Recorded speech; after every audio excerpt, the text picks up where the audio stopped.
तो hello everyone, स्वागत है आप सभी लोगों का डीएलपी यानी कि डेली लॉ पॉडकास्ट में।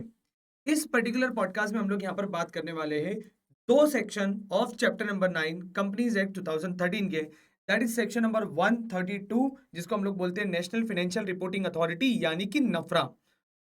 और जो दूसरा सेक्शन होने वाला है यहाँ पर, वो होगा सेक्शन नंबर 133 यानी कि central government to prescribe accounting standards. Section number 132 को हम लोगों ने क्लास में बहुत ही डिटेल में पढ़ा हुआ था, और मैंने तुम लोगों को वहां पर बताया था कि यहाँ पर सबसेक्शन नंबर 2 और सबसेक्शन नंबर 4 जो है इस सेक्शन नंबर 132 का, ये बड़ा इंपॉर्टेंट है, जहां पर नफरा की पावर और नफरा के ऑब्लिगेशन यानी कि ड्यूटीज की बात की गई है। सबसे पहले हम लोग यहाँ पर कुछ बेसिक बेसिक बातें कर लेते हैं कि कंपनीज एक्ट 2013 में सेंट्रल गवर्नमेंट ने एक नई अथॉरिटी को स्टेब्लिश किया है। उस अथॉरिटी को नाम दिया गया है नफरा यानी कि नेशनल फाइनेंशियल रिपोर्टिंग अथॉरिटी। नफरा से पहले ना नकास हुआ करता था, जिसमें नकास का फुल फॉर्म होता था national advisory committee for accounting standards. ठीक है, जो कि कंपनीज एक्ट 1956 में इनकॉर्पोरेट हुई थी, बट 2013 में इसको खत्म करके नफरा को इंट्रोड्यूस किया गया। सर, नफरा का रोल क्या होता है? तो नफरा का रोल होता है कि भाई साहब, ये रिकमेंडेशन देती है for accounting and auditing standard से रिलेटेड। ठीक है, मॉनिटर करती है कि क्या ये जो अकाउंटिंग स्टैंडर्ड और ऑडिटिंग स्टैंडर्ड बने हुए हैं, क्या कंपनी और auditor during the performance of his duty क्या उसको प्रॉपर्ली फॉलो कर रहा है या नहीं कर रहा है। And oversee and regulate professionals, जो भी प्रोफेशनल है लाइक चार्टर्ड अकाउंटेंट वगैरह हो गए, क्या ये लोग प्रॉपर्ली काम कर रहे हैं या नहीं कर रहे हैं। इन सब चीजों की देखभाल करने वाला, रखवाली करने वाली अथॉरिटी यहाँ पर गवर्नमेंट ने किसको स्टेब्लिश करके रखा हुआ है? यहाँ पर स्टेब्लिश करके रखा हुआ है साहब नफरा को। अब चूंकि नफरा एक कमिटी के तौर पे काम करती होगी, तो यहाँ पर हम लोग देख भी लेते हैं कि कॉन्स्टिट्यूशन ऑफ नफरा क्या होता है। तो यहाँ पर मालिक chairperson to be nominated by central government and other member less than equal to 15 होना चाहिए। मतलब मैक्सिमम मेंबर कितने होंगे? 15 होंगे, 15 से ज्यादा मेंबर नहीं होने चाहिए। They have to give declaration that no conflict of interest. जो भी मेंबर नफरा का मेंबर बनेगा, वो सारे फुल टाइम मेंबर्स को, सारे फुल टाइम मेंबर्स को क्या करनी पड़ेगी मालिक? एक ना कंसेंट देनी पड़ेगी। क्या कंसेंट देनी पड़ेगी? कि उनका किसी भी तरीके का कोई भी यहाँ पर कन्फ्लिक्ट ऑफ इंटरेस्ट नहीं है। बोले ठीक है sir, chairperson and full time members not to be associated with any audit firm till 2 years after cessation to hold appointment. जैसे ही उनका टेनियर कंप्लीट होगा ना, उससे अब वो 2 साल तक जिस ऑडिट फर्म का वो मैटर हैंडल कर रहे थे, और इसके अलावा भी किसी भी दूसरी ऑडिट फर्म में वो अपॉइंट नहीं हो सकते। कितने सालों तक? 2 सालों तक, अपना टेन्योर कंप्लीट होने के बाद। नफरा का हेड ऑफिस कहाँ पर सिचुएटेड होगा भाई? न्यू दिल्ली में सिचुएटेड होगा। ठीक है, नफरा के जो भी अकाउंट्स वगैरह होंगे उसका ऑडिट कौन करेगा? चूंकि गवर्नमेंट डिपार्टमेंट है तो सीएनडीजी करेगा।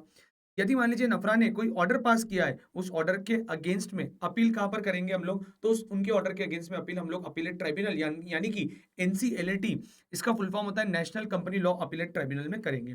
सर, पेनल प्रोविजन आप लोग वो अपनी बुक से देखना, पेनल प्रोविजन वहां पर प्रिस्क्राइब तरीके से मेंशन्ड है। एप्लीकेबिलिटी ऑफ नफरा रूल, किन किन के ऊपर नफरा रूल एप्लीकेबल होंगे, ये भी थोड़ा इंपॉर्टेंट हो जाता है, इसको ध्यान से सुनना। सर, ऐसी कंपनी जिसकी सिक्योरिटीज ना लिस्टेड है, चाहे इंडिया में या इंडिया के बाहर, उन कंपनीज को इंडिया में नफरा रूल फॉलो करना पड़ेगा।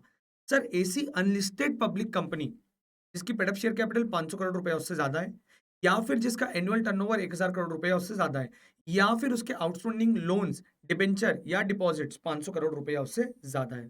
ठीक है, तो ये जो भी कंपनी प्रीसीडिंग 31 मार्च प्रीसीडिंग ईयर में, जो भी कंपनी इनमें से किसी भी एक कंडीशन को ट्रिगर कर देगी, उसके ऊपर नफरा रूल एप्लीकेबल हो जाएंगे।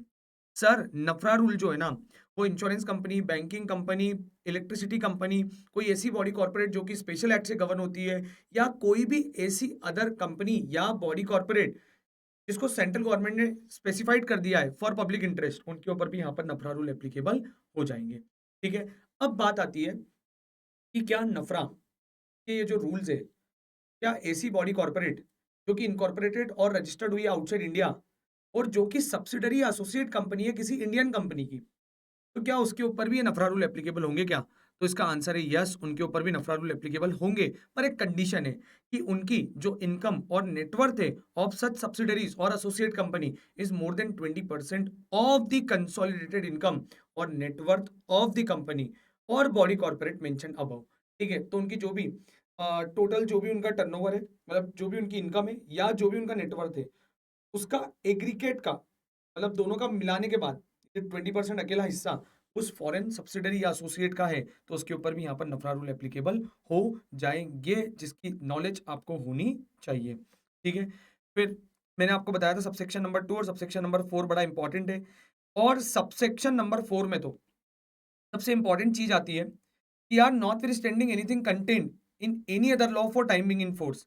नफरा के पास ना पावर है, और नफरा के पास कौन सी पावर है आपको पता है? नफरा के पास पावर है दीपेश वाली पावर। दीपेश वाली पावर नहीं, दीपेश वाली पावर। सर दीपेश वाली पावर में क्या आएगा?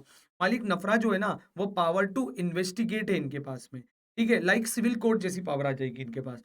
ठीक है, पावर टू इन्वेस्टिगेट है। पावर टू इन्वेस्टिगेट करने के साथ साथ इनके पास discovery and production of books of accounts की डिमांड कर सकते हैं। समनिंग इशू करके किसी भी पर्सन को यहाँ पर पर्सनल अटेंडेंस के लिए बुला सकते हैं। ये inspection of books of accounts और डॉक्यूमेंट्स कर सकते हैं। और ये issuing commission for examination of witness और डॉक्यूमेंट्स भी कर सकते हैं। ठीक है, तो जो हमारा सबसेक्शन नंबर 4 है, दैट इज पावर ऑफ नफरा, उसमें से मैंने आपको एक पोर्शन बताया है। बाकी और भी नफरा की पावर है जो कि आपको स्पेसिफिकली सबसेक्शन नंबर 4 से रेफर करनी पड़ेगी। ठीक है, तो ये यहाँ पर नफरा फर्म, नफरा जो है वो फर्म और फर्म के साथ साथ कंपनीज दोनों के ऊपर एप्लीकेबल होता है। ठीक है, नफरा जितनी बार चाहे उतनी बार मीटिंग कर सकते हैं, जब जब जरूरत पड़ेगी तब तब ये मीटिंग भी कर लेंगे। मीटिंग कॉल कौन करेगा? तो जनरली चेयरमैन या जो भी फुल टाइम मेंबर होगा वो यहाँ पर मीटिंग वगैरह कॉल कर लेगा। ठीक है, पैनल प्रोविजन ध्यान से पढ़ना है यहाँ पर नफरा में, क्योंकि पैनल प्रोविजन का बड़ा इंपॉर्टेंस है। क्योंकि पैनल प्रोविजन से आपको पता लगेगा कि एक चार्टर्ड अकाउंटेंट इंडिविजुअल और फर्म है, तो जितना वो रेम्यूनरेशन अर्न नहीं करेगा उससे 4 गुना 8 गुना तक का उसको फाइन पे करना पड़ सकता है। नाउ सेक्शन नंबर 132 के बाद हम लोग अगले सेक्शन पे आते हैं, that is section number 133। And section number 133 जो है वो बात करता है central government to prescribe accounting standard. तो हमारे देश में अकाउंटिंग स्टैंडर्ड जो भी प्रिस्क्राइब करने का काम करती है वो कौन करती है साहब? सेंट्रल गवर्नमेंट करती है। रिकमेंडेशन कौन देता है? आईसीआई। किसको देता है? नफरा को। गवर्नमेंट कंसल्ट किससे करती है? नफरा से। तो नफरा गवर्नमेंट को कंसल्टेशन देती है, और यदि गवर्नमेंट को लगता है कि नफरा ने जो बोला है कि देश में अकाउंटिंग स्टैंडर्ड को अप्लाई करना चाहिए, तो वो अकाउंटिंग स्टैंडर्ड क्या कर देंगे? यहाँ पर नोटिफाइड कर देंगे। ठीक है, as of now 2 sets of standards are in force. एक होता है हमारे इंडिया में अकाउंटिंग स्टैंडर्ड्स जो कि हमारे शेड्यूल 3 के डिवीजन 1 में आता है, और एक होता है इंडेस जिसको बोलते हैं हम लोग इंडियन अकाउंटिंग स्टैंडर्ड्स। ठीक है, तो इससे रिलेटेड जो भी रूल्स एंड रेगुलेशंस बनाने की पावर है, it is it with central government. बोले okay, thank you so much guys. यहाँ पर हमने 2 पॉडकास्ट कवर किए। अगले पॉडकास्ट में हम लोग और कुछ पर्टिकुलर सेक्शंस के बारे में बात करेंगे। तब तक के लिए thank you so much, take care and work hard.